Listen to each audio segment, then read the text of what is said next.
Question अपने practice paper में आया था मैम। हाँ, वही प्रैक्टिस पेपर में है। किसी को उसके बारे में डाउट था, so let I discuss with that कि मैंने उनको जस्ट अभी उनका मैसेज आया हुआ था, तो आई टोल्ड हर कि आप मीटिंग ज्वाइन कर ले। सो एक बार उनको ग्रुप पे ही मिल जाएगा तो दूसरों को भी एक आइडिया मिल जाएगा लॉजिकली टर्म्स में क्या है क्या नहीं। ओके, सो पहले हम लोग है ना चेक कर लेते हैं। देखिए एक बार वो मैडम ज्वाइंट हुए या नहीं, no idea about that. Just discuss, are you joint? नहीं, हम दो ही जन ज्वाइन है मैम, कोई पूजा मैम है और मैं हूँ। ओके, एक 2 मिनट उनका वेट कर लेते हैं। मैंने उनका भी जस्ट मैसेज ड्रॉप किया है, तो उसके बिहाफ में हम क्या कर लेते, रुक जाते। आई थॉट के she is joining to us.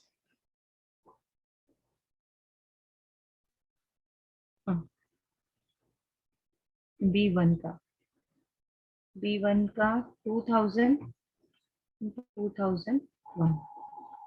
B1 का है 80, 105, 75, 65, 95, 110, 85, 95, 75, then 95, 70, then 80. Okay, B1, B2, B3, B4, B5, B6. Now, she is joined or not? Ashwini ma'am join हुए मैम। ज्वाइंट हुए क्या मैडम? जिनको ग्राफ में अश्विनी डाउट नाम था है, वो ज्वाइंट हुए? अश्विनी नाम है। हाँ ma'am. Okay, so let we discuss about that. देखिए ये ग्राफ आपके सामने है, उसमें आपके लिए क्वेश्चन है व्हाट। पहले तो मैंने क्या किया है मालूम है, मेरे पास बुक में रिकॉर्ड लिख लिया है 2000 और 2001 का। ठीक है, 2000 में और 2001 का ऐसा मैंने एक ये बना लिया है। जैसे मैं आपको मेरे बुक के अंदर का एक पिक्चर सेंड कर देती हूँ, आपको समझ में आ जाएगा कि मैंने कैसे बनाया है अपने पास। कभी भी ऐसे ग्राफ वर्क हो ना, तो पेपर वर्क पे अपने पास सॉल्यूशन के लिए एक पेपर और पेन साथ में रखिए, ताकि आपको सॉल्व करने में आसानी हो जाएगी। देखिए मैंने अपना बुक अपने सामने जो आपके लिए सॉल्व करने के लिए रखा है वो यहाँ रखा है। अब क्वेश्चन रीड कर रहे हैं, what is the ratio of the total sale of a branch 2 for the both year to the total sale of a branch 4 for the both year. दोनों साल का हम लोग को क्या करना है, रेशियो निकालना है। तो हमको जब रेशियो निकालना होता है ना, तो हम क्या करते हैं, यहाँ पर मैंने ले लिया। देखिए पहले तो मैं B2 का टोटल सेल कितना था, दोनों साल का। ठीक है, B2 का दोनों साल का टोटल कितना था, 75 और 65। तो 75 प्लस 65 आप लोग कर लीजिए, कितना होता है, 5 5 10। ओके, 7 7 14, 140। अब यहाँ पर आ जाते हैं B4 के लिए, हम आ जाते हैं B4 के लिए हमको दिया गया है टोटल 85 और 95। Okay, so late 85 plus 95 total कर लीजिए, 5 5 10 180। अब 180। अब उसने रेशियो कहाँ है, तो जब भी रेशियो करेंगे तो हम क्या लिखेंगे, B2 upon B4। Okay, B2 upon B4। तो B2 कितना था, 140 अपॉन 180। ओके, तो ये हो गया 0 0 कैंसल, 2 7 जा 14, 2 9 जा 18, तो 7 अपॉन 9। ओके, यानी हमारा रेशियो क्या बन जाता है, 7:9। देखिए option D is a right option, correct. Option D मिल रहा है आपको राइट ऑप्शन के लिए। Yes ma'am. नाउ ये समझ गया। अभी है आपके लिए question number 15। What is the average sales of the branch in 1000 number of the year 2000। ठीक है, यहाँ पे इन 1000 नंबर्स, 1000 नंबर्स के हिसाब से वो पूछ रहा है what is the average sales of all branches. ठीक है, फॉर द ईयर 2000 के टेबल को लेकर सारे ब्रांचेस का एवरेज कितना होगा। तो जब भी एवरेज निकालना होता है, देखिए अभी हमको क्या करना, ब्रांच 1 का 2000 का यानी ब्लू वाले का रिकॉर्ड कितना था, 80, 75, 95, 85, 75, 70। इन सबको ऐड करके डिवाइड बाय 1 2 3 4 5 6 करना है। चलिए कर लेते हैं हम लोग। 80 plus 75 plus 95 plus 85 plus 75 plus 70 divide by 1 2 3 4 5 6। Okay, अब टोटल करेंगे 5 5 10 15 20 20 के 0 ऊपर 2 8 और 2 10 10 7 17 18 19 20 21 22 23 24 24 24 और 8 32 32 और 9 41 41 और 7 48 480 अपॉन 6 बराबर है। आप लोग ने किया total?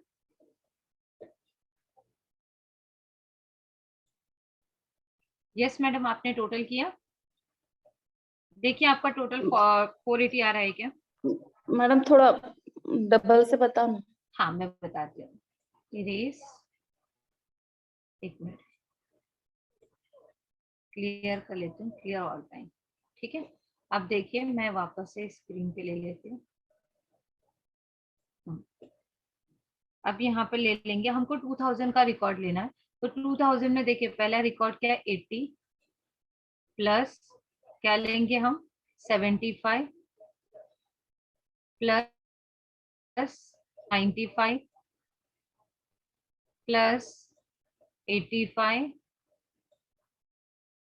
Plus 75 plus 70 okay divide by 1 2 3 4 5 6 divide by 6 okay.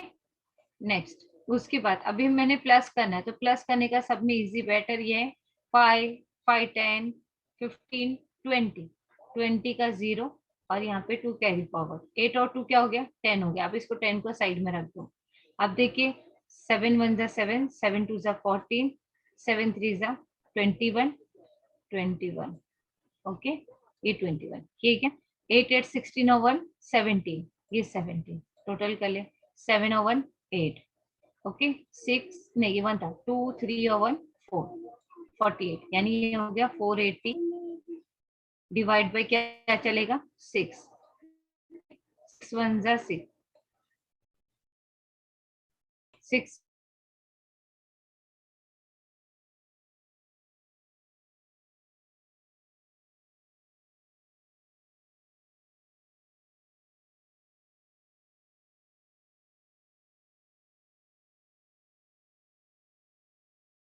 Option 280 है क्या?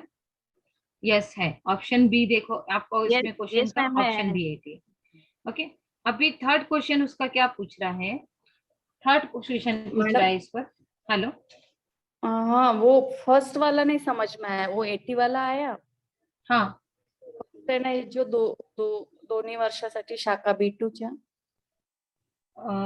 रेशो, आपको रेशो का फर्स्ट क्वेश्चन हाँ ये फर्स्ट वाला ये 14 नंबर का। ओके बता देते। देखिए 14 नंबर के अंदर क्या करना है मैडम, देखिए ग्राफ आपके सामने है ना, ये ग्राफ को देखना है पहले तो आपको अच्छे से।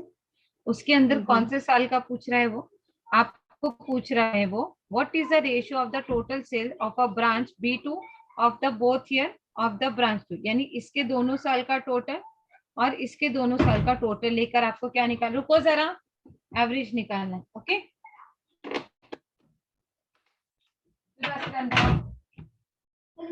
नहीं रुको बाबा लेक्चर चालू होगा।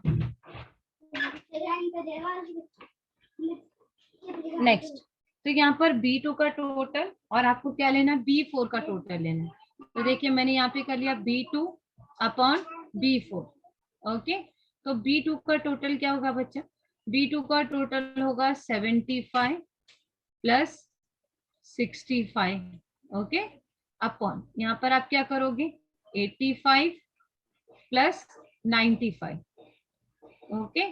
तो देखिए आप 75 और 65 कीजिए 5 और 5 10 140 हाँ 7 7 14 और ये हो जाएगा 5 5 10 और 9 9 18 180।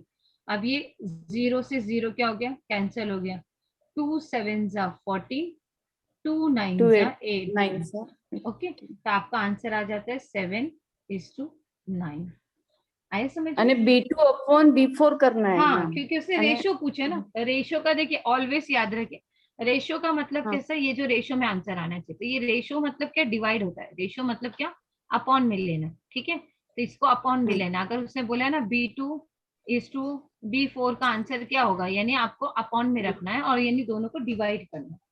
Is this clear? Yes ma'am. Okay, अभी फर्स्ट हो गया, सेकंड हो गया। अभी थर्ड क्वेश्चन को हम लोग एक बार देख लेते हैं। ये स्क्रीन पे से मैं, आप लोगों ने अगर स्क्रीनशॉट निकाल लिया हो तो मैं क्लीन कर दूं? हाँ, 1 मिनट मैम। हाँ, कर लीजिए।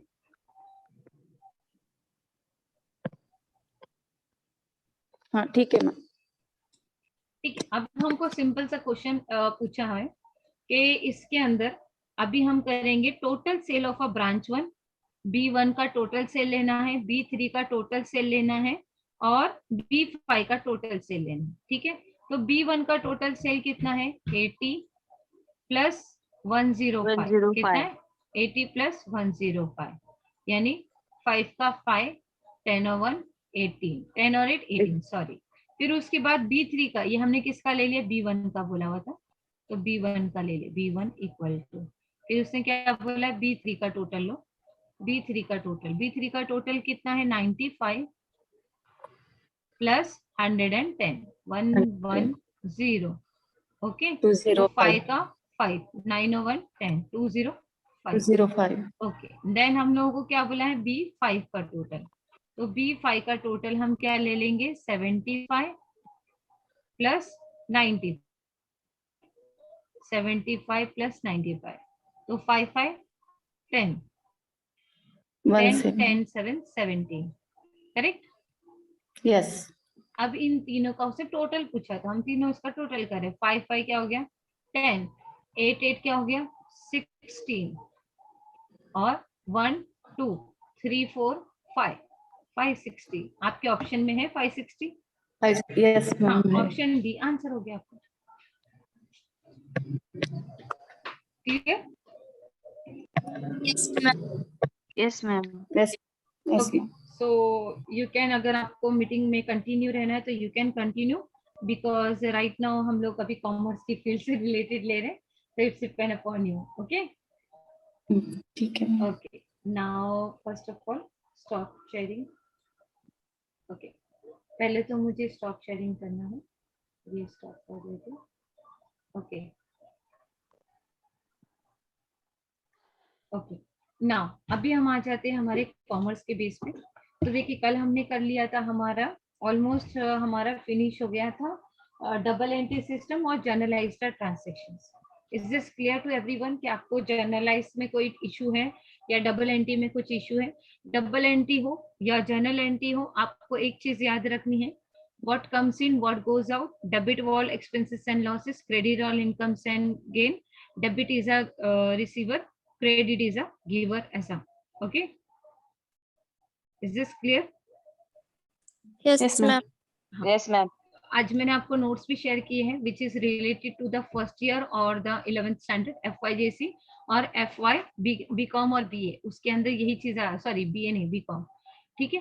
तो उसके अंदर यही सारे चैप्टर्स रिवाइज होते हैं, बिकॉज ऑफ डेट कि अगर आप बोलोगे जो 11th का सिलेबस है वो वापस से FY में क्यों रिवाइज होता है, बिकॉज ऑफ डेट के जो बच्चे अपनी स्ट्रीम चेंज कर लेते हैं, साइंस से आ जाते हैं कॉमर्स पे, आर्ट्स से आ जाते हैं कॉमर्स पे, या कोई अंदर इंजीनियरिंग लेवल छोड़कर वापस से कॉमर्स आ जाता है डिफिकल्टी, तो उसकी वजह से क्या हो जाता है, फर्स्ट ईयर ऑफ बीकॉम में वापस से जो है प्रैक्टिकल चीजें जो है वापस से क्या की जाती है, रिवाइज की जाती है, बिकॉज ऑफ दैट कि सेकेंड और थर्ड ईयर में जाकर जो है थोड़ा सिलेबस वास्ट हो जाता है। ओके, सो हम लोगों को पूरे 5 साल का रिकॉर्ड एक साथ पढ़ना है, 5 नहीं 7 साल का record for the accountancy related. अगर हमारा बेस क्लियर हो गया तो एनी हाउ हम लोग क्या कर सकते हैं, ये चीज कर सकते हैं। देखिए, सब में बेटर ये कि हम लोग को यही ट्रांजेक्शन बार बार रिपीट होते जाएंगे, what comes in what goes out, ठीक है, किसने लिया किसने दिया, किसको कितने % पे दिया, किसको कितने % डिस्काउंट पे दिया, यही चीजें पूरे अकाउंट्स में रिपीट होते हुए आ रही है।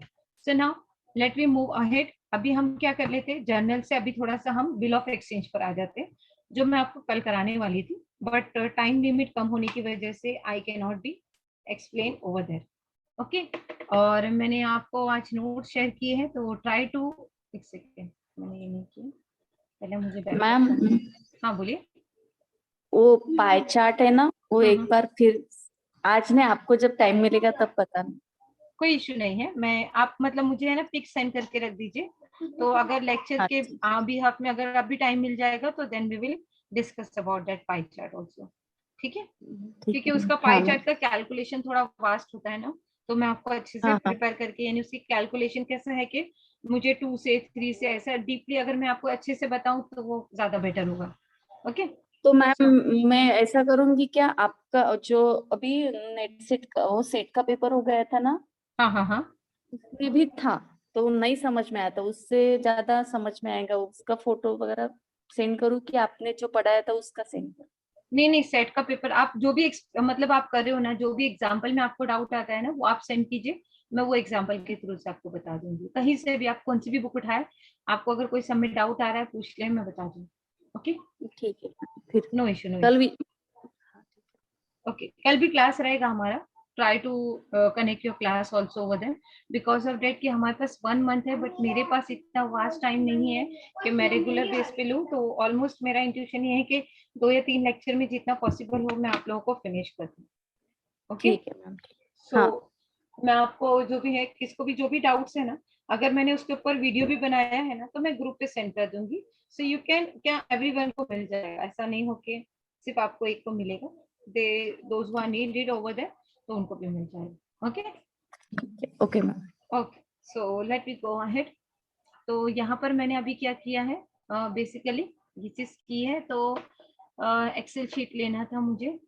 ओके, हमारी कल की शीट को नहीं, एक नई शीट बनाते हैं, Microsoft Excel.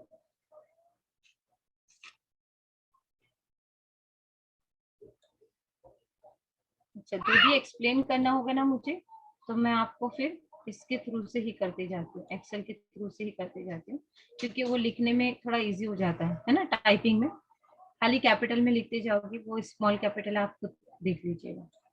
Okay, now share screen, ये हमारे पास स्क्रीन है। उसके पहले मुझे आपको करना था, न्यू शेयर के लिए व्हाइट बोर्ड लेना था, पहले मुझे थोड़ा प्रपोजल एक्सप्लेन करना था। देखिए, एक तो होता है पर्सन ए, एक तो होता है पर्सन बी, ठीक है? एक पर्सन जो ए होता है वो कौन होता है?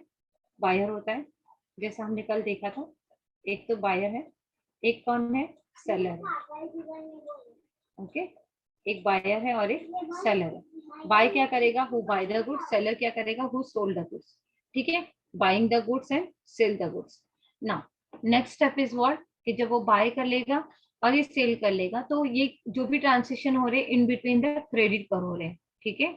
इन दोनों के बीच में जो भी ट्रांजेक्शन हो रहे हैं वो क्रेडिट पे हो रहे हैं। अगर आज हम किसी से उधार लेते हैं तो वो अपने बिल पे क्या लिखेगा? अमाउंट बैलेंस करके लिख कर देगा, और अगर आपने पेमेंट कर दिया होगा तो प्रीपेड करके लिख देगा। Is this clear? देखिए, अभी जो ट्रांजेक्शन हो गए वो क्या हो गए? क्रेडिट के बेसिस पे हो गया। अच्छा, जो पर्सन, एक थोड़ा सा चेंज करना है मुझे, इधर सेलर ले लेती हूँ मैं, ठीक है? तो थोड़ा समझाने के लिए और इजीएस्ट हो जाएगा। ओके,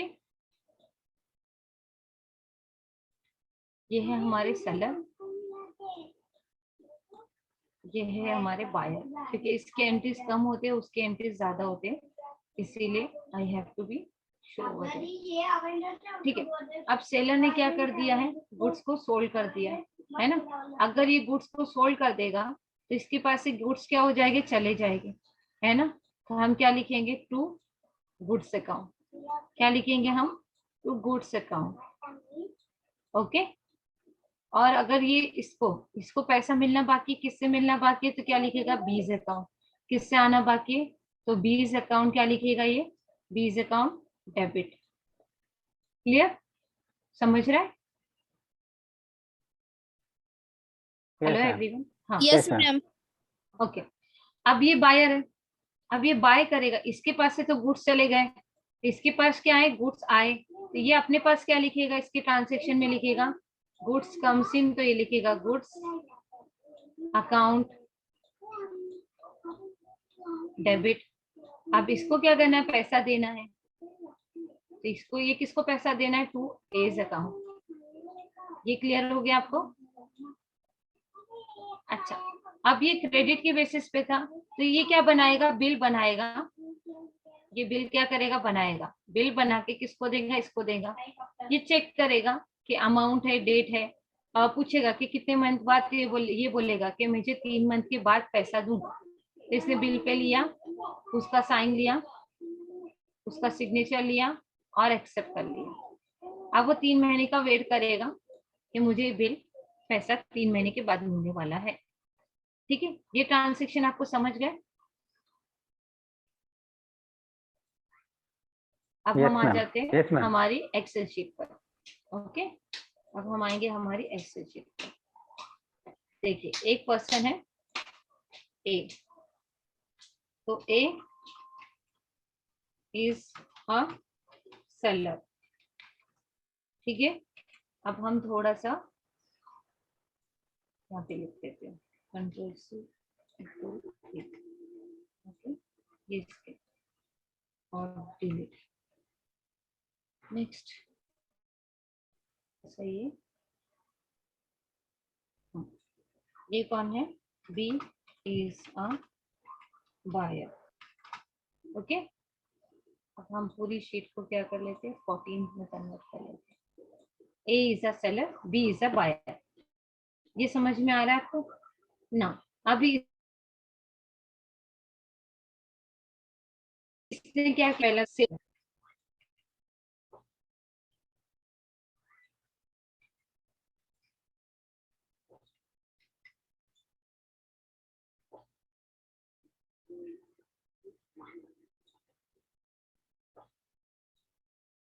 ओके, मैं कॉलम थोड़ा सा क्रॉस करूँ, गैपिंग ले रही हूँ बीच में। ओके, अब इसने क्या,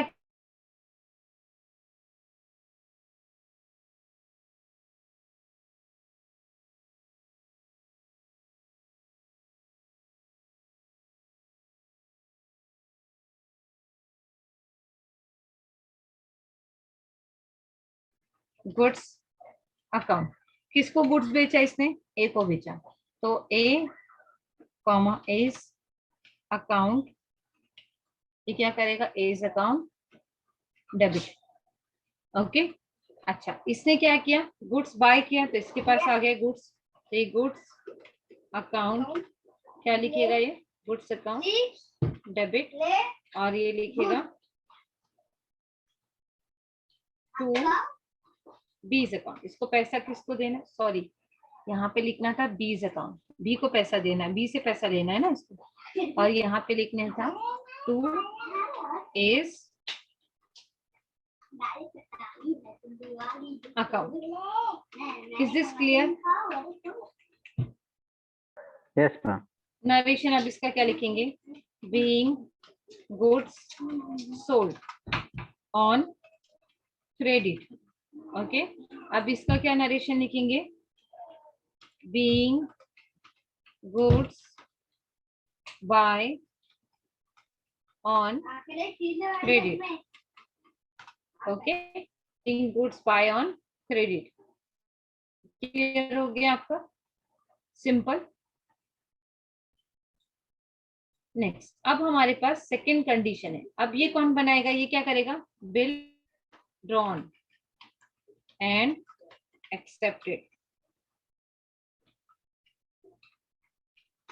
ठीक है, ये क्या करेगा, drawn bill accepted and return. Okay, ये क्या करेगा, बिल जो है साइन किया हुआ बनाएगा और इसके पास जाके क्या दे देगा, उसको रिटर्न दे देगा कि मैं इतने इतने महीने के बाद दूंगा।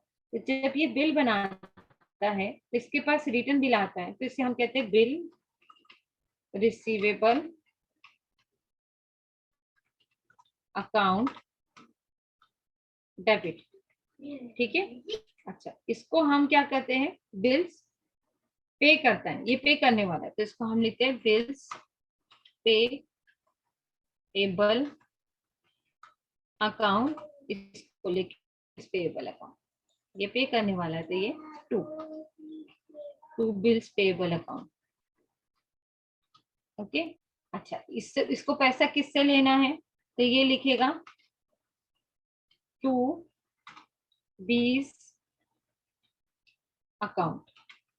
और इसको किससे लेना है पैसा, इसको देना किसको, ए को देना है, तो ये लिखेगा A's account debit. Is this clear? ये आपको समझ रहे हो? हाँ, देखिए ट्रांजेक्शन हो रहा है, इसने पहले तो गुड्स बेचा, इसने बिल बनाया, साइन करवाया, उससे रिटर्न ले लिया, और इसने क्या किया, बिल को देखा कि हाँ मेरा इतना अमाउंट बाकी है, मैं ये महीने के बाद, इतने महीने के बाद रिटर्न दे दूंगा उसको पैसा। तो ये कौन होता है, बिल ड्रॉन एंड एक्सेप्टेड वाला। अच्छा, इसका नरेशन क्या लिखते हैं हम लोग, being bill drawn and accepted for 2 months for specific month। Okay, एक स्पेसिफिक मंथ के हिसाब से हम क्या करेंगे, बिल्स को पे करेंगे। और ये क्या करते हैं, drawn accepted and return. Okay, is this clear? समझा? ये थी हमारी कंडीशन 1, ये थी हमारी कंडीशन 2। ओके, अब यहाँ पर हम क्या करते हैं, कंडीशन 1 नहीं, ए comma B comma C comma D. अब इसके पास क्या ऑप्शन रहते हैं, माने में 4 ऑप्शन रहते, इसके पास ए के पास क्या रहते, 4 ऑप्शन रहते। ये क्या सोचता है, देखो ये वीआईपी आदमी, अंबानी आदमी है, इसके पास इतना टाइम नहीं है कि ये जाएगा उसके पास बोलेगा बार बार पैसा कलेक्ट करोगा, ठीक है। तो या तो ये बिल क्या करेगा, रिटेन रखेगा, रिटेन मतलब खुद के पास, रिटेन मतलब खुद के पास, ठीक है। या तो ये बिल अपने पास रिटेन रखेगा, मैंने रिटेन का स्पेलिंग ओके, ये बिल अपने पास रिटेन रखेगा यानी खुद के पास रखेगा, इसको कहेंगे हम कंडीशन ए। ओके, कंडीशन ए हमारी क्या होगी कि बिल उसने खुद के पास रख दिया। अब कंडीशन बी क्या हो जाएगी, बी ये क्या बोलेगा, ये जेन्युइन आदमी है, तो कंडीशन बी के क्या है, काय की कंडीशन होती है, डिस्काउंट की। ओके, डिस्काउंट की, तो ये क्या बोलेगा कि वो सामने वाला जो पर्सन है, चल बहुत अच्छा पर्सन है, उसके और मेरे ट्रांसैक्शन बहुत अच्छे होते हैं, तो मैं एक काम करता हूँ, मैं इनको जो है ना,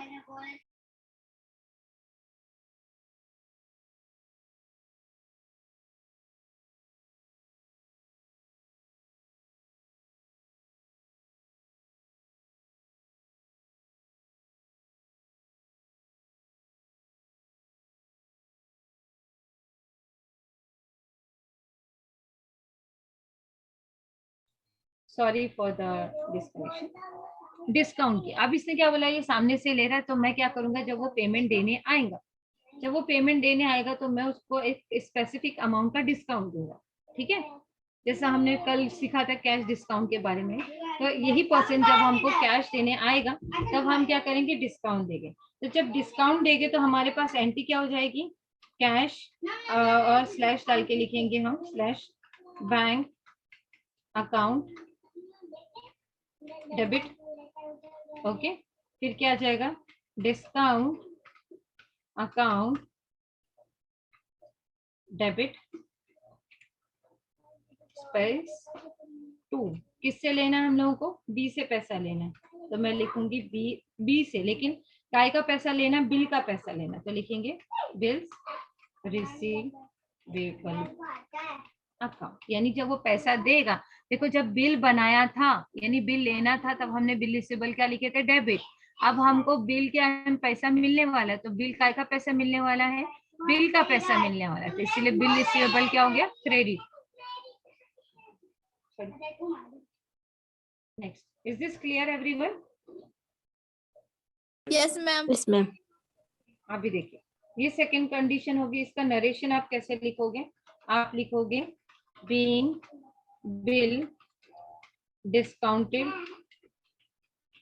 विथ बैंक। ओके, हमने बिल इसका डिस्काउंटेड करा है, जो भी परसेंट देगा आपको, कभी कभी अमाउंट देगा 100 रुपीज या 5% फॉर द 3 मंथ 2 मंथ। तो इसका कैलकुलेशन कैसे करेंगे, जब भी अगर आपका बिल था, ठीक है, एक एग्जांपल दे दो, बिल की अमाउंट कितनी थी 1000 थी, ठीक है, उसने अगर बोला कि 5% डिस्काउंट दो, है ना, तो हम क्या करेंगे, इनटू, इनटू का साइन मेरे पास यहाँ पर सिंबल में जाने से बेटर है, ये कर देती हूँ। ओके, इसका मतलब है into, into 5 divide by 100। Okay, वापस से इनटू क्या करेंगे, नंबर ऑफ बिल कितने महीने के लिए बनाया था 3/12। ये कैलकुलेशन करोगे आप तो आपको क्या मिल जाएगा, आपका आंसर मिल जाएगा। एक एग्जांपल करके देख लीजिए तो आपको वैल्यू समझ में आ जाएगी। यानी 1000 इंटू 5/100 इंटू 3/12, 0 0, 3 1 जा 3, 3 4 जा 12, 4 1 जा 4, 4 2 जा 8, 4 5 जा 20, 5 5 जा 25, 5 2 जा 10, 11 12, यानी 12.5। Is this correct? करो। हाँ, एक सेकेंड, लेक्चर में हो, क्या हुआ? सब लेक्चर में हो बच्चे। 1000 इंटू 5 इंटू 3 डिवाइड बाय 1200, 12.5, यानी 12 रुपए 50 पैसे हम क्या दे रहे हैं, उसको डिस्काउंट दे रहे हैं। ठीक है, क्लियर है आपके लिए? Is this clear? Yes ma'am. Okay, तो आगे बढ़ू ना। नेक्स्ट, उसके बाद हमारी कंडीशन हो जाती है, कंडीशन, ओके, कंडीशन क्या आ जाएगा, सी आ जाएगा। कंडीशन सी आ जाएगा हमारे पास कि अब हमने क्या कर दिया, पहले तो हमने रिटेन रख दिया, उसके बाद डिस्काउंट दे दिया, ठीक है। अब हम क्या करेंगे, बिल को एंडोज कर देंगे। अब बिल एंडोजमेंट का सिस्टम जो है, मैं आपको एक वापस से पेज लेके वापस से समझाऊंगी। देखिए, आप यहाँ के ट्रांजेक्शन में कौन थे, ए और बी थे, ठीक है। ए ने इसको दिया, गुड्स दे दिया, ये कौन है, पैसा देने वाला बाकी। अब इसने भी किसी से उधार लिया था, उसके सर पे कौन आ गया, आकर बैठ गया, मुझे मेरा पैसा दो। सी ने क्या बोला, मुझे मेरा पैसा दो। अब सी पैसा मांग रहा है, बोलता मुझे अभी का अभी चाहिए, बोलता मेरे पास पैसा नहीं है, तो बोलता मुझे अभी का अभी मेरा पैसा चाहिए। तो ये क्या बोलता है कि 3 महीने बाद मेरा इससे पैसा जो आने वाला है, वो एक काम कर, तू खुद ले ले। कौन ले ले, तू खुद ले ले। जैसा एक चेक अमाउंट है, ये स्पेसिफिक चेक जो है ना, जो इसने इसके नाम का बनाया था, ठीक है, कि बी से लेना है, उसने क्या कर दिया, उठाकर किसको दे दिया, इसको दे दिया कि तू ले ले। इसको ये जो दे दिए ना, उसको कहते हैं एंडोर्समेंट। समझ में आ गया एंडोर्समेंट किसे कहते हैं? Is this clear everyone? Ma'am repeat कीजिए ना प्लीज। हाँ, देखिए मैं वापस से बताती हूँ। आप लोग जरा मुझे आपके नाम बताएं तो थोड़ा और इजी समझ में आएगा। अभी मेरी किससे कम्युनिकेट हो रही है, because Pooja ma'am, Pooja. Pooja madam. और दूसरे कौन है हमारे साथ? अश्विनी। और तीसरा कौन है? Deepti. Okay okay. Puja madam ने अश्विनी मैडम को क्या बेचा, गुड्स बेचा। गुड्स को क्या कर दिया, बेच दिया, सोल्ड कर दिया। अभी अश्विनी ने क्या करना है, पैसा दे, है ना, पैसा देना है।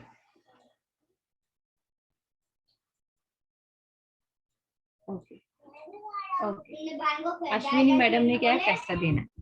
अभी पूजा मैडम ने, पूजा का ए नहीं लिखा था मुझे, पूजा मैडम ने जो गुड्स बेचा, अश्विनी मैडम को क्या है, पैसा लेना। अब ये इन दोनों का ट्रांजेक्शन करा, इन दोनों के बीच में डील हो गई कि 3 महीने के बाद पैसा मिल जाएगा। अब पूजा मैडम के सर पे दूसरे कौन आ गए थे, अभी तीसरे मैडम ने क्या नाम बताया, चलो हाँ, दीप्ति मैडम। तो पूजा मैडम के पास आ गए दीप्ति मैडम। दीप्ति मैडम ने क्या किया था, हाँ, या ऐसा थोड़ा कंफ्यूजन दूर होगा। दीप्ति मैडम ने क्या बोला पूजा मैडम को, मुझे मेरा पैसा दो, अभी के अभी दो। ओके, मुझे नहीं मालूम, तुम इतने ट्रांजेक्शन करते हो, इतना करते हो, तो मुझे मेरा पैसा चाहिए। तब पूजा मैडम ने बोला मेरे पास पैसा नहीं है, तो उन्होंने बोला मैं क्या करूँ, मुझे पैसा चाहिए। तो पूजा मैडम ने ये जो बिल बना हुआ था ना, ये वाला बिल समझ लो 3 महीने के बाद पैसा मिलेगा, वो बिल उठाया और दीप्ति मैडम को दे दिया। बोला कि एक काम करो, जो मेरे पास पैसा आने वाला है ना वो तुम्हारे पास डायरेक्टली आ जाएगा, ये चेक तुम ले लो। ये जो बिल होता है ना एक ट्रांजेक्शन का बाउंड पेपर जैसे कहते हैं ना, वैसे एक बॉन्ड पेपर जैसा होता है। तो ये क्या कहते हैं कि ये वाला अमाउंट तुम ले लो डायरेक्टली, यानी अगर वो पैसा पे करेगी तो डायरेक्टली तुम्हारे अकाउंट में आ जाएगा। Okay, is this clear? जैसे बैरर चेक होता है ना, बैरर चेक कब वैलिड होगा, जब हमने इसको क्रॉस नहीं किया होगा। इधर पे के अंदर क्या करना रहता है, हमको सिर्फ नाम डालना रहता है ना। तो इसका साइन किया हुआ चेक हमारे पास है, 3 महीने के बाद क्या करना है, चेक बैंक में हमको डालना है या आप चेक लेकर हमको पैसा लेना है। तो मैंने वही चेक उठाया, यानी पूजा मैडम ने, और दीप्ति मैडम को दे दिया कि 3 महीने के बाद तुम ये पैसा बैंक में जाके कलेक्ट कर लेना। Is this clear? Yes ma'am. Yes ma'am. तो इसे ये जो ट्रांजेक्शन था ना, तो ये जो दीप्ति मैडम तीसरे आगे पैसा वसूल करने, तो इसे इनको कहते हैं एंडोजर। इसे कहते हैं एंडोजर, यानी एंडोज करना। हमने जो पूजा मैडम ने बिल उठा के दीप्ति मैडम को दे दिया, उसे कहते हैं एंडोज करना। Is this clear everyone? Yes ma'am. अभी हम मैडम एक हाँ बोलिए। एक हुंडी रहती है ना, हुंडी चिट्ठी बोलते हैं उसको। हाँ हाँ हाँ, जो उधार पर देते हैं ना वो, हाँ, एक व्यापारी दूसरे व्यापारी को, फिर करेक्ट वो चिट्ठी लेकर देता है, वो हुंडी देता है करेक्ट, ना, हुंडी वही बोलते हैं। सिस्टम। हाँ, ये वही सिस्टम है। अभी एक्चुअली अगर आप जाओगे ना मारवाड़ी वगैरह के पास, आप जाओ, कभी आपने ज्वेलरी वगैरह लिया होगा ना, देखो गोल्ड का, उसमें अगर आपका पेमेंट वगैरह का कुछ बाकी हो, आपको ज्वेलरी कब देगा, जब तक आप 3 महीने उसका जो, जब तक 1 रुपया भी उसका बाकी रहेगा, वो आपको ज्वेलरी हैंडओवर नहीं करेगा। You should have to be pay on the spot over there. या फिर अगर आप टाइम लिमिट मांगोगे तो वो टाइम लिमिट के बाद देगा। तो that kind of activity are going to be done with, it is called a bill of exchange. ठीक है, तो ये ज्यादातर गुजराती मारवाड़ी लोग करते हैं, आज भी करते हैं। तो ये सिस्टम अभी तक वैलिड है। Okay, as per the not small scale, large scale तक भी ये बिजनेस चलता है form of over there. Okay, like अभी ये जो ट्रांजेक्शन थे, अभी हम 1000-2000 का कर रहे हैं, like of crore of rupees के अंदर ये ट्रांजेक्शन डन होते हैं इन द हायर सेक्टर। अगर आप रिलायंस वगैरह के अंदर भी जाओगे ना, तो या आपने ये अमिताभ बच्चन जो है ना, तनिष वगैरह का, उसके अंदर भी अगर आप देखोगे ना, तो डीलिंग वगैरह ऐसे ही सिस्टमेटिक अभी तक होती है। ओके, सुना, ये चीज हमारी हो गई। अब हम हमारे वापस से इस पर आ जाते हैं, बुक 1 पर शेयर पे। कंडीशन सी, क्या करना, एंडोर्स बिल। ओके, अब एंडोर्स बिल की एंट्री क्या हो जाएगी, यहाँ पर हमारे आगे सी, तो सीज अकाउंट डेबिट, फिर आ जाएगा टू, क्या था, bill receivable account. Okay, narration being bill endorse to C. Okay, यहाँ पर हो गया कंडीशन 3। अब हम आ जाते हैं कंडीशन नंबर 4 पर। ओके, कंडीशन डी पर। कंडीशन डी हमारी क्या बोलती है, कंडीशन डी हमारी बोलती है कि bill send to the bank for collection. अभी आप लोग मुझे बताएं, ये चीज आपको बहुत इजीली समझ में आनी चाहिए, bill send to the bank for collection. ठीक है, अभी मैंने आप लोगों को कहा कि हमारा वेबिनार चल रहा है ना, तो इससे रिलेटेड जो भी होगा आपको क्या करनी होगी, इसकी जो फीस है वो आपको जो है स्पेसिफिक अकाउंट नंबर शेयर कर दिया, you have to be pay the amount over there, और उसका स्क्रीनशॉट निकाल कर हमको दे दे, है ना, करेक्ट। और उसी तरह से जितने भी करंट अकाउंट होल्डर होते हैं, जितने भी कंपनी चलती है, या आपकी जो सैलरी है, आप लोग अभी सब अगर वर्किंग स्टाफ हो गए, तो आपकी जो सैलरी आपके बैंक अकाउंट में क्या होती है, ट्रांसफर होती है। Company doesn't have a time to pay the separate amount to the every employ.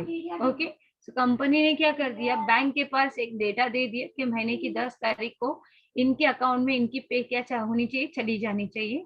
या कंपनी ने फिर क्या कर दिया, इनका जो पेएबल अमाउंट था, जो भी ट्रांजेक्शन रिकॉर्ड थे, वो क्या होने चाहिए, आप जाके कलेक्ट करोगे।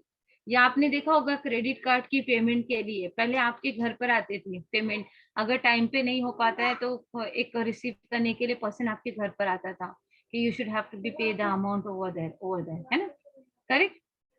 तो ये जो ट्रांजेक्शन होता है bill send to the bank for collection, यहाँ पर हम एकदम वीआईपी आदमी बन जाते हैं, हमारे पास बहुत सारा काम है, we don't have a time over there, तो we should given a authority to the bank, please collect the amount of behalf of us. यानी बैंक जो भी चार्जेस हो कि अपने चार्जेस हिसाब से ले लेगी और क्या करेगी, टाइम टू टाइम क्या करेगी, पैसा कलेक्ट करेगी, लाओ इसके बिल का पैसा आने वाला था, ये बिल का पैसा एग्जैक्ट डेट पर जाकर उसकी इसमें डाल देगी। जैसे अगर आप लोगों ने कोई चीज ईएमआई पे उठाई होगी ना, तो देखो आपके अकाउंट पे एग्जैक्ट 10 तारीख को ईएमआई कट जाता होगा। किसी ने लिया है कभी ईएमआई पे कोई चीज?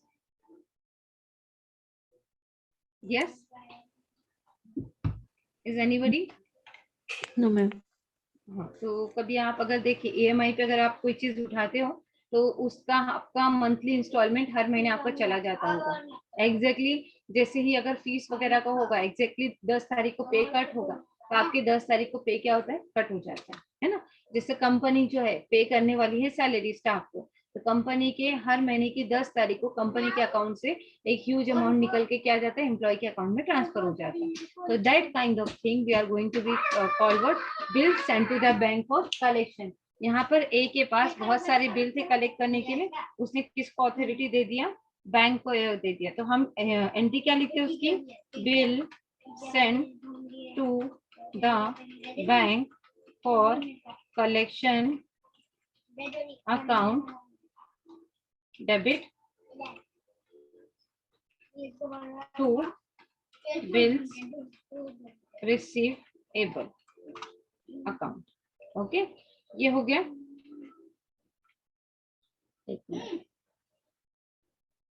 इसको दे देते हैं बुक फाइल। ओके, टेक्स्ट मैं ढूंढती रहूँ। अब आप लोग बोलोगे मैंने यहाँ पर लिया तो इसका ट्रांजैक्शन क्यों नहीं किया। अब ये कौन है, ये रहता है कहाँ पर, मिस्टर ए जो है वो कहाँ पे रहने वाला है, मिस्टर ए रहने वाला है मुंबई का, मिस्टर बी रहने वाला है गुजरात का। तो उसको इससे लेना देना है कुछ, ये अगर बिल डिस्काउंट कराने वाला है या बिल एंडोर्स करने वाला है या bill send to the bank for collection करने वाला है, तो इसको एक मिनट पहले इसका नरेशन भी लिखते हैं, being bill send to the bank for collection. Okay, ये हमने नरेशन दे दिया।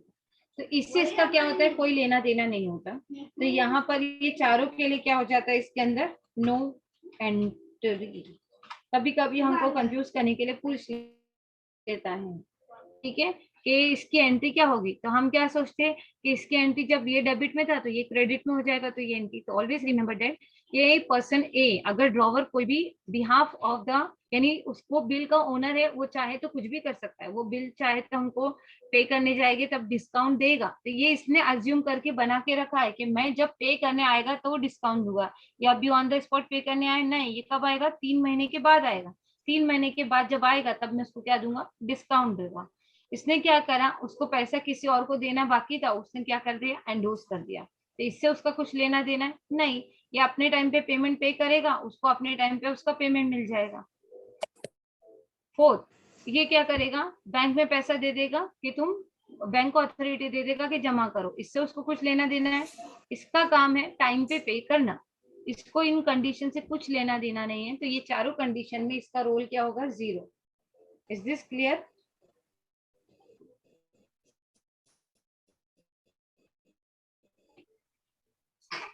Yes, everyone? हाँ, okay.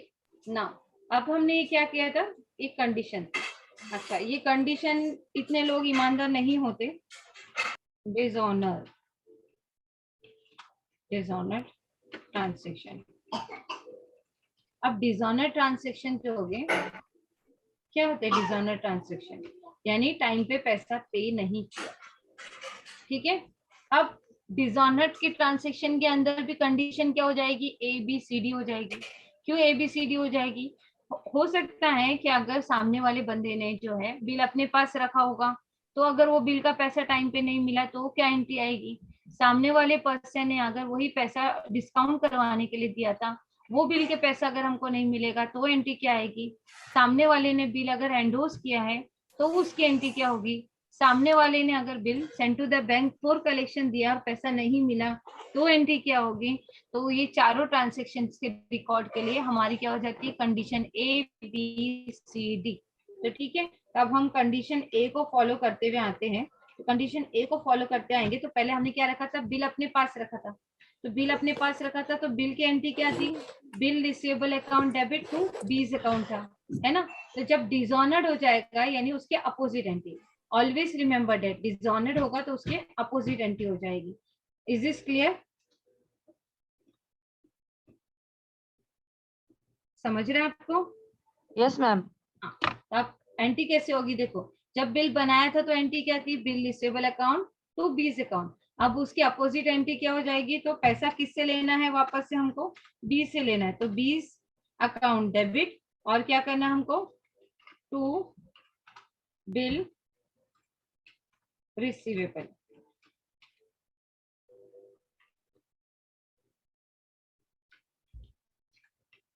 Account, okay. Narration, narration में क्या लिखोगे, being bill honoured written bill this honoured.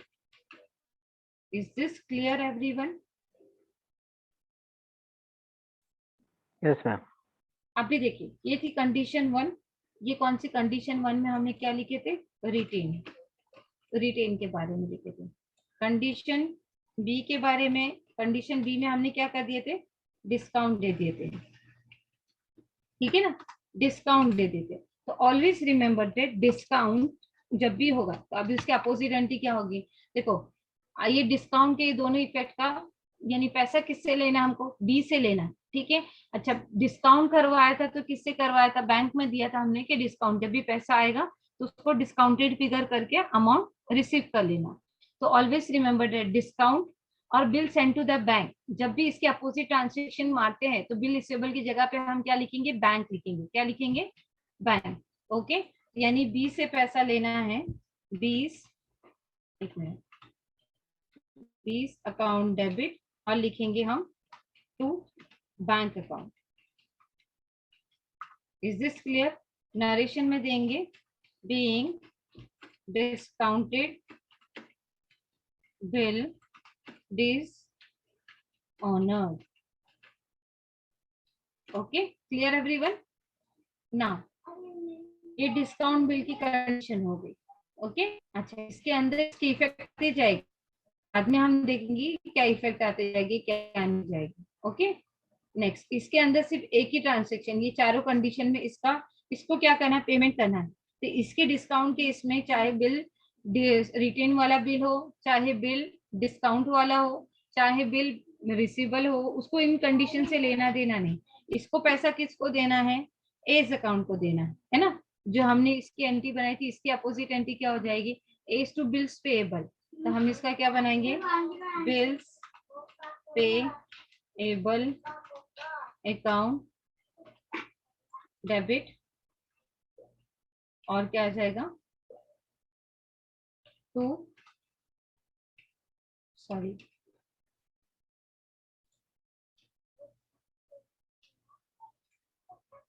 As account, correct. Happy narration being bill dishonored, correct. समझ रहे हैं आप? Is this clear? यस और no? Yes. Okay. Now C के बाद हम सी में क्या आ जाते हैं, डिस्काउंट तो हुआ, उसके बाद हमने क्या किया था, एंडोर्स किया था।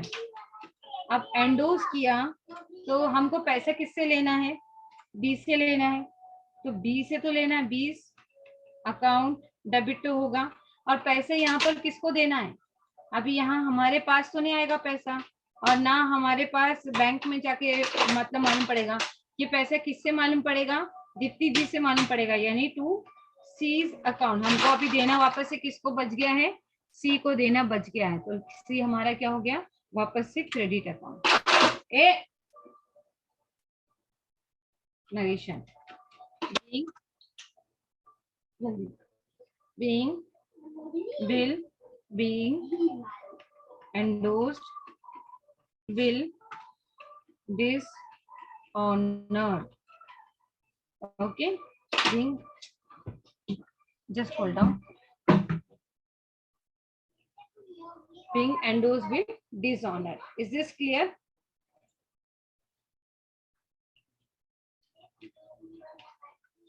नेक्स्ट उसके बाद हमारा आ जाएगा will send to the bank for collection. तो मैं ऐसा शॉर्टकट में लिख देती हूँ, will send to the bank for collection, BSBFC। तो इसकी एंट्री क्या हो जाएगी? बीस अकाउंट डेबिट, और पैसा कहाँ पे जमा करना पड़ेगा हमको? वापस से to bank's account. Clear everyone? Narration being will send to the bank for collection is dishonored. Okay, ये हो गया कि इन्होंने हमको पेमेंट नहीं किया। ये किसके एंट्रीज थे? डिसऑनर्ड के थे। आप क्लियर है everyone? Yes ma'am. Yes ma'am. अच्छा, ये चार कंडीशन पहले कब की? कि बिल जब बनाएंगे तो ये चार तरह की कंडीशन में बिल बन सकता है कि बिल खुद पास जैसा बना है वैसी की वैसी है, या तो बिल डिस्काउंट करा दिया, या तो बिल क्या कर दिया हमने? एंडोर्स कर दिया, या तो bill send to the bank for collection. Okay, ये चार कंडीशंस हो गई। अब उसके बाद ये चारों कंडीशन में अगर बिल डिसऑनर हो जाता है तो फिर उसकी चार कंडीशन के हिसाब से एंट्री क्या होगी? ये उसके हिसाब से बेस था। उसके बाद अब हम क्या करेंगे? कुछ जरा ईमानदार लोग भी हो गए ना जो ऑनर्ड करते हैं, honoured bill entries. Okay, honoured bill की एंट्रीज क्या होगी? तो ऑनर्ड बिल की एंट्रीज पहला रिटेन की, रिटेन की ऑनर्ड बिल की एंट्री क्या हो जाएगी? एक सेकेंड मुझे,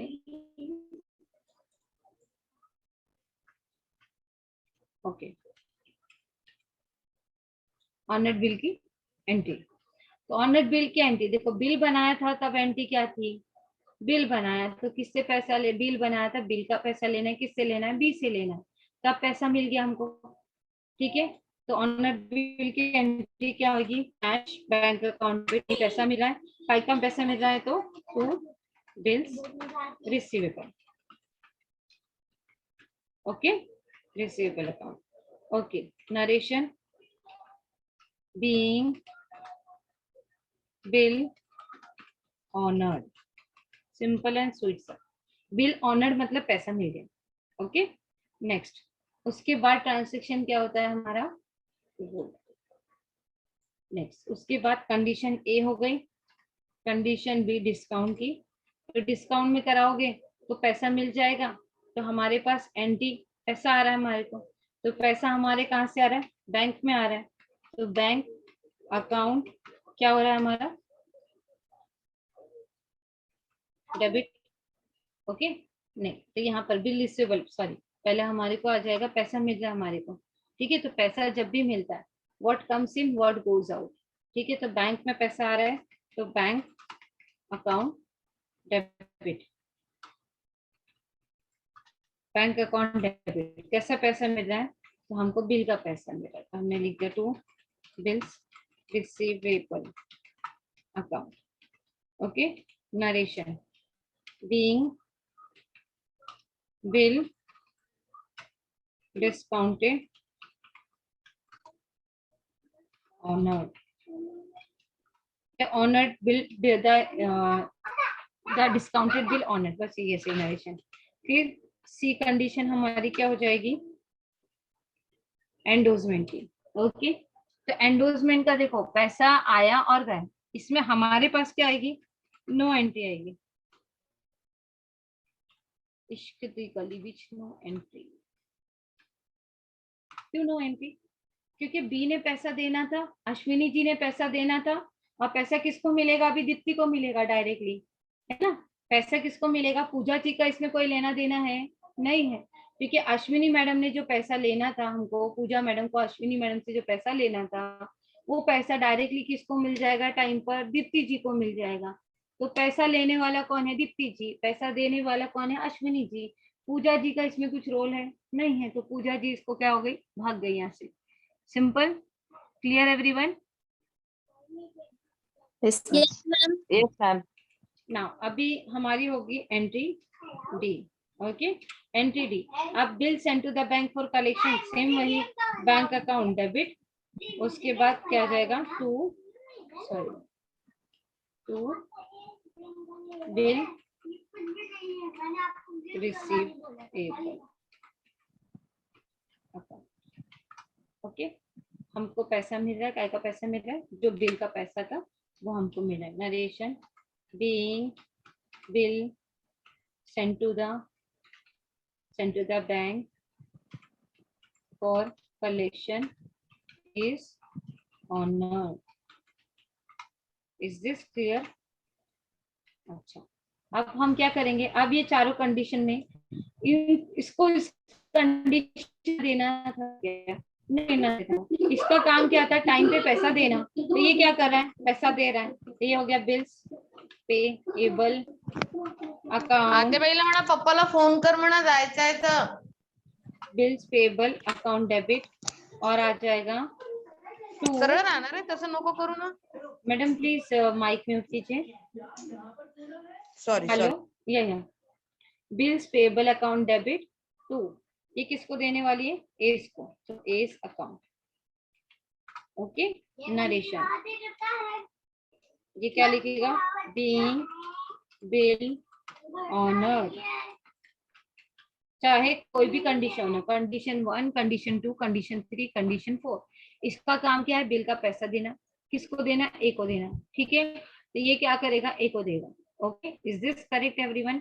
हाँ, अभी यहाँ पर क्वेश्चन आएगा कि मैडम आपने तो बोले कि पैसा दीप्ति जी को मिलेगा, तो जैसा इन दोनों के बीच की ट्रांजेक्शन की डील हो रही थी, वैसा इसको भी नहीं मालूम है ना कि पूजा जी ने जो पैसा है, बिल जो है डायरेक्टली किसके हाथ में दे दिया, दीप्ति को दे दिया। जब वो अकाउंट में चेक करेगा तो पैसा किसके अकाउंट में जाएगा, दीप्ति के पास जाएगा, देन वो होगा। लेकिन ये पैसा किसको देगा, as on the time of paying, ये किसको देने जाएगा, ए को देने जाएगा। तो इसकी बुक में रिकॉर्ड किसका मिलेगा, ए का मिलेगा। Is this correct everyone? Hello, yes ma'am. हाँ सर, जो सर थे हमारे साथ वो कौन है, उनको समझा, ढूंढे सर, सर है या रिमूव हो गया? हेलो। हाँ सर, हाँ आर यू अंडरस्टैंड? हाँ हाँ समझ लो। चलेगा। ओके, ना उसके बाद अभी देखिए इसके अंदर थोड़े से ट्विस्ट तो लाने चाहिए ना। इतना सिंपल सा अगर टॉपिक दे देगा final bill of exchange 15 marks के लिए क्वेश्चन, तो नहीं चलेगा। तो उसमें ट्विस्ट क्या लाएगा कि जब भी बिल डिसऑनर्ड होगा तो नोटिंग चार्जेस देगी, है ना, या फिर क्या करेगी, जब भी हम पैसा लेंगे तो थोड़ा जब सामने वाला पैसा नहीं दे तो हाफ अमाउंट कैश में लेंगे, और रिमेनिंग अमाउंट जो लेंगे उसके अंदर क्या लेंगे, हम इंटरेस्ट चार्ज करेंगे, है ना।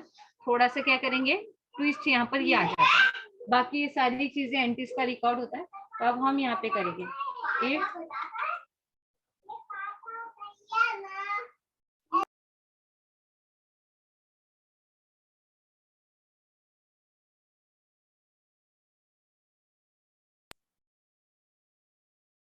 नेक्स्ट, यहाँ पर आ जाएगा हमारे पास नोटिंग चार्जेस इनकर्ड।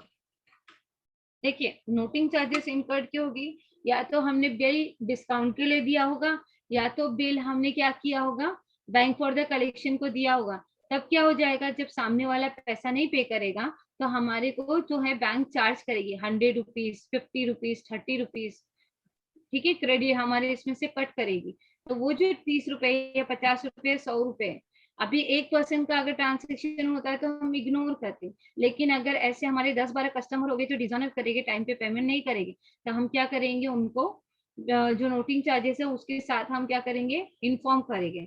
तो नोटिंग चार्जेस जब ऑकर्ड होगा तो बैंक हमको नोटिंग चार्जेस करेगी, यानी हमको क्या करना है, नोटिंग चार्जेस अकाउंट डेबिट हमको पे करना है।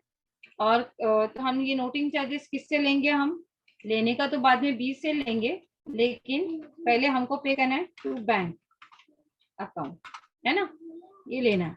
अब हम क्या करेंगे, इसको भी नोटिंग चार्जेस का इंफॉर्मेशन देंगे कि हमको दे, तो ये नोटिंग चार्जेस के पैसे किसको देने वाला है, बी को देने वाला है ना, बी, तो ये किसको देने वाला है, बी को देने वाला है। तो ये 20 अकाउंट डेबिट, और क्या देने वाला है, बैंक अकाउंट, ये cash bank account, bank account, या फिर क्या आ जाएगा स्लैश कैश अकाउंट, या वो नोटिंग चार्जेस के पैसे कैश में पे करेगा या तो क्या करेगा, बैंक में पे करेगा। ओके, तो इसका नरेशन क्या हो जाएगा, बीइंग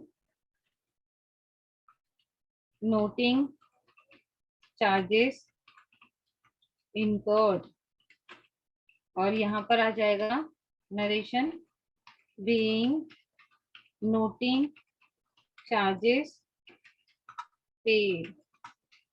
ओके, अब उसके साथ देखिए कंडीशन में 2 ट्विस्ट ये हो जाते हैं।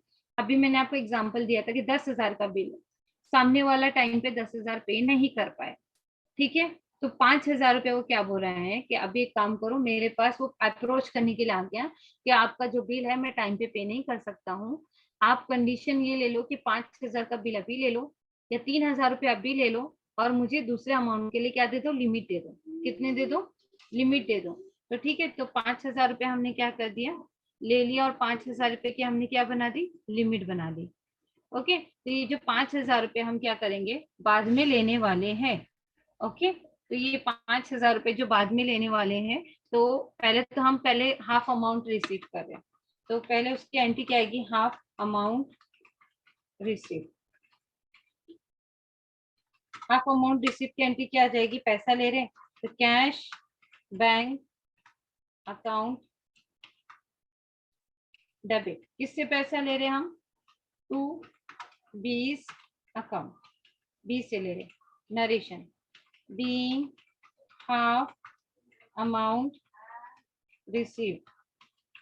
Is this clear? अच्छा, अब हाफ अमाउंट क्या बोल रहा है वो, विथ इंटरेस्ट आप क्या करो, नया बिल में ले लो, विथ इंटरेस्ट नए बिल में ले लो। तो अभी हमने इंटरेस्ट क्या कर दिए, half amount new bill drawn and accepted with for 3 months for 3 month के लिए for 12%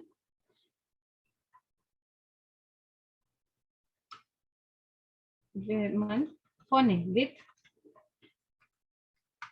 12% interest.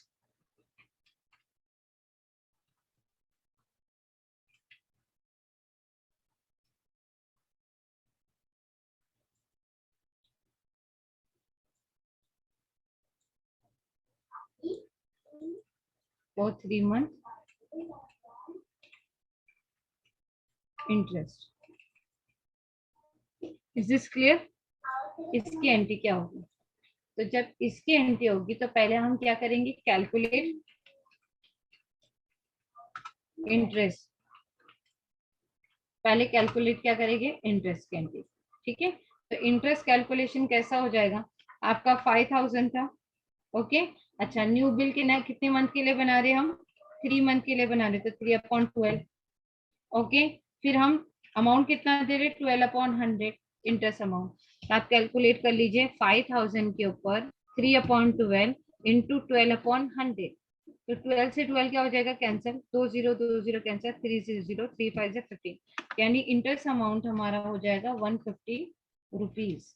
इंटरेस्ट अमाउंट क्या हो जाएगा 150 रुपीज। तो इसकी एंट्री कैसा लिखेंगे हम, cash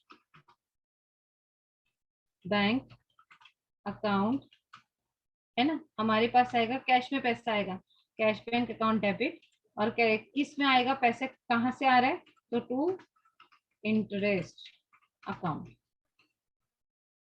account, is this clear? Narration, इसका नरेशन कैसा देंगे, बीइंग इंटरेस्ट चार्ज, ये एंट्री होती। अच्छा, हमको उसने क्या बोला, डायरेक्ट खाली इंटरेस्ट लेने बोला क्या?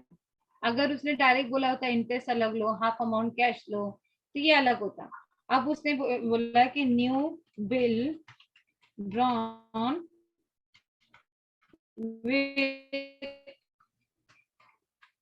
ठीक है, new bill drawn with interest, तो नया बिल बनाएंगे इंटरेस्ट के साथ। तो नए बिल की एंट्री क्या होगी, बिल्स रिसीवेबल अकाउंट डेबिट, है ना, बिल के अमाउंट में ही वो ऐड हो जाएगा। और किससे पैसा लेना था हमको, टू बीस अकाउंट, और काय का पैसा लेना था उसे, तो टू इंटरेस्ट अकाउंट, ये एंट्री बनेगी। नरेशन इसका क्या बनेगा, being new bill drawn and accepted for 3 month for May with 12% interest, with 12% interest, ये आपका हो गया नरेशन। अच्छा, अमाउंट कैसा लिखोगे आप बिल में पैसा कितना लोगे, 5150 रुपए ले लो, ओके। उसके बाद इधर अमाउंट कितना हो जाएगा, 20 से कितना लेने वाले थे, 5000, और 150 रुपए का के लेने वाले of interest. Is this correct और क्लियर एवरीवन? Yes ma'am. ये था आपका बिल ऑफ एक्सचेंज। अगर आप किसी को स्टडी कराते हो तो वो आपके लिए और अच्छा हो जाएगा, अगर किसी को जानना हो तो। Okay, simple and sweet, easily understood कि क्या है क्या नहीं। अच्छा, इसका अगर आप पूछोगे इसके एंट्री क्या होगी, तो सिंपल से पे करने वाला है, इसको कुछ लेना देना नहीं, इसको इंटरेस्ट के साथ पेमेंट करना है, अपोजिट डायरेक्शन में एंट्री चली जाएगी। Now is this clear everyone? Yes ma'am. ठीक है, तो ये था हमारा आज का बिल ऑफ एक्सचेंज। आज हम एक ही टॉपिक के ऊपर लेके कंसंट्रेट करेंगे क्योंकि थोड़ा सा टाइम लिमिट कम हो जाता है मेरा। तो कल मैं आपको ट्राई माय लेवल बेस्ट कि मैं आपको 2 टॉपिक क्लियर करूं, ओके। और सर से मैंने कंसर्न किया है बिकॉज ऑफ डेट के I don't have a paid मतलब जूम ऐप है, तो मेरा 45 मिनट्स में डिस्कनेक्ट हो जाता है। So I had told with the sir कि आप प्लीज कंसर्न कर लें, तो इसीलिए मैंने सर से ये डिस्कशन दिया है। तो अगर आपको इससे रिलेटेड अभी जैसा देखिए, अगर आपको मैंने ये एंट्रीज पूछा है ना, तो ये एंट्रीज का कैलकुलेशन करके साथ में आपको एंट्री पूछेगा कि अगर पर्सन का बिल बना था, पर्सन का बिल डिसऑनर्ड हो गया, उसने हाफ अमाउंट पे किया विद द नोटिंग चार्जेस, या हाफ अमाउंट पे करेगा, उसके हाफ अमाउंट के ऊपर नोटिंग चार्जेस होगा, हाफ अमाउंट के ऊपर इंटरेस्ट के साथ कैलकुलेशन होगा। So how much amount be have to be pay till the date, ठीक है। तो हमारा एंट्री का आंसर क्या होगा, इंटरेस्ट के साथ जो अमाउंट पे करना होगा वो अमाउंट टिल द डेट पे करना है, क्योंकि हाफ अमाउंट उसने क्या किया था, कैश के साथ पे कर दिया था। तो देना कितना बाकी बचा, तो इंटरेस्ट के साथ न्यू बिल का अमाउंट देना बाकी बचा। अच्छा, अगर वो पूछेगा कि उसने कैश के साथ नोटिंग चार्जेस के साथ कितना अमाउंट पे किया, total how much amount pay to the bill, please mic off कीजिए। Hello,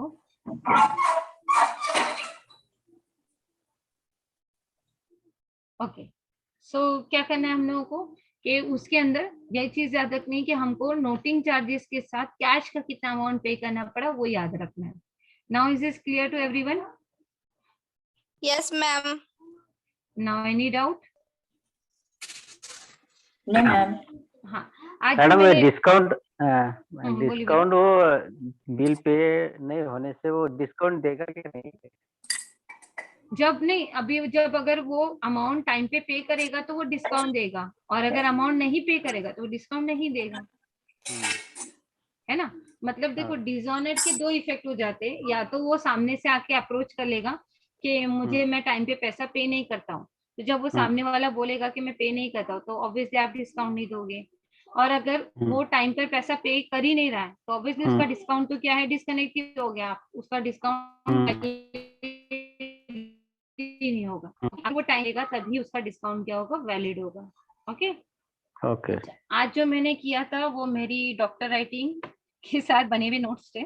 whether I am going to prepare and discussion about, जब भी मुझे कोई चीज का डिस्कशन करना होता है या कुछ लेक्चर ऑर्गेनाइज करने होते हैं, तो मैं वैसे अपने नोट्स बनाती हूँ। सो बहुत जल्दी जल्दी में बने हुए, मतलब वो नोट्स थे मेरे खुद के पास के, वो मेरा ऑलमोस्ट लास्ट ईयर का बनाया हुआ नोट्स। तो उसके अंदर मैंने बेसिक टैक्सेशन के जो है ना कंसेप्ट क्लियर किए थे, तो वो डिस्कशन मैं आपको बताऊंगी मेरे नेक्स्ट लेक्चर में। बट समवन इज रिक्वायर्ड, उनको किसी को चाहिए था, तो मैंने ग्रुप पे डाल दिया आपके लिए टेक्स्ट के नोट्स। ओके उसके बाद मैंने जो फर्स्ट जो टेक्स्ट बुक के जो डाले हैं ना क्वेश्चन, तो वो टेक्स्ट के क्वेश्चन जो थे, टेक्स्ट बुक के क्वेश्चन जो थे वो अकाउंट से रिलेटेड थे, वो एमसीक्यूज वगैरह, उसके आंसर्स के साथ मैंने आपको एमसीक्यू सेंड किए।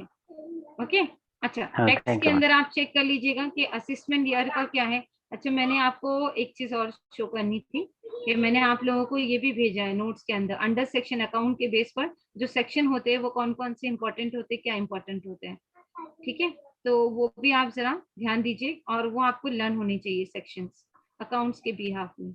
ओके तो अंडर सेक्शन एस देखिए है, मिल गया। सेक्शन 1 किस में जा रहा है, सेक्शन 1 आता है हमारे अकाउंटिंग पॉलिसीज के लिए।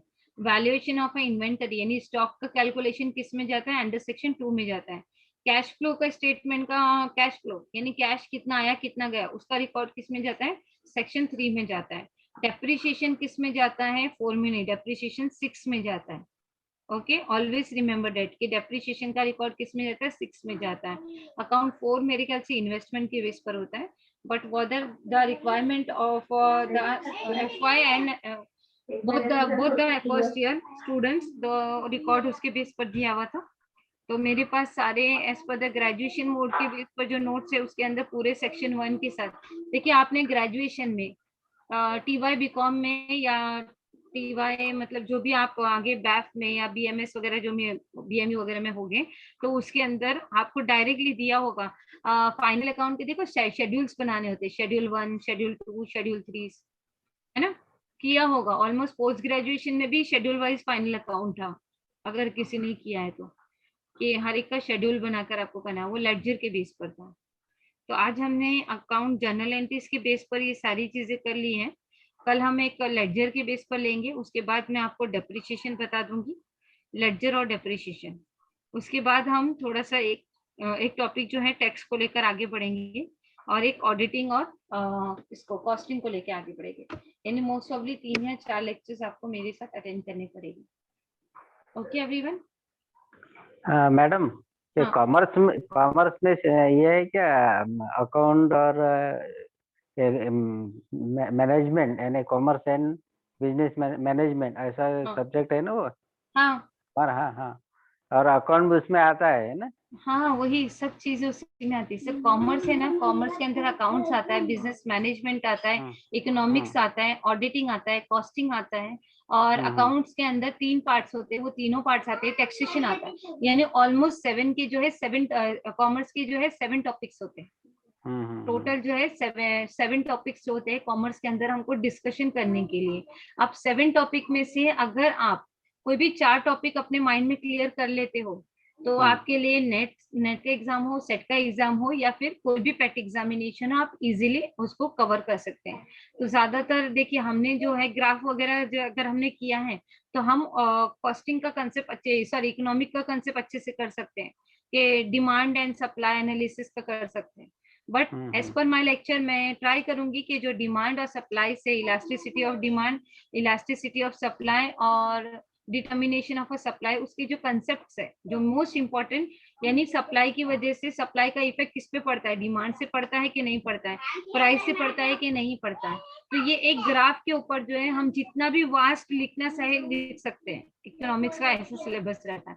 बट हमको एमसीक्यू में वो क्वेश्चन कैसा पूछेगा, अगर प्राइस फॉल हुआ है, ठीक है, एंड डिमांड राइज हुआ है, एज पर द, ऐसा बोलेगा प्राइस फॉल हुआ है, डिमांड राइज हुआ है, तो सप्लाई क्या होगा, सप्लाई इंक्रीज होगा कि डिक्रीज होगा, इलास्टिसिटी ऑफ सप्लाई क्या होगा, इंक्रीज होगा कि डिक्रीज होगा। तो ये सब हमने पढ़ा था फर्स्ट ईयर में और थर्ड ईयर में ऑफ द ग्रेजुएशन के बेस पर, ठीक है। और बेसिकली हाँ 12th में भी है ना मैडम? हाँ वही मतलब बताया ना, फर्स्ट सेकेंड ईयर में और ग्रेजुएशन के मोड पर हमने ये सारी चीजें पढ़ी। और जो डिमांड का है ना, मोस्ट इम्पोर्टेंट, जो हमारे 12th स्टैंडर्ड के जो स्टूडेंट है उनके लिए डिमांड और सप्लाई, ये दो चैप्टर मोस्ट इम्पोर्टेंट होते हैं, बच्चों को बहुत वास्ट होते हैं।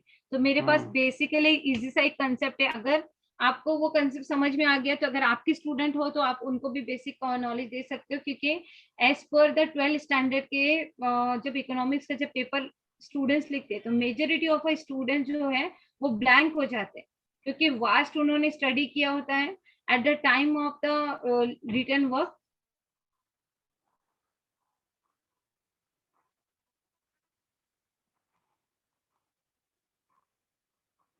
हेलो,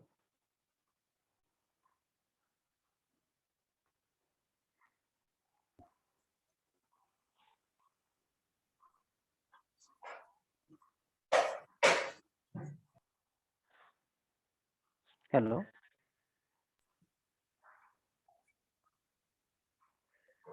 मैडम आवाज नहीं आ रही।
मॅडम लेफ्ट झाले आहेत.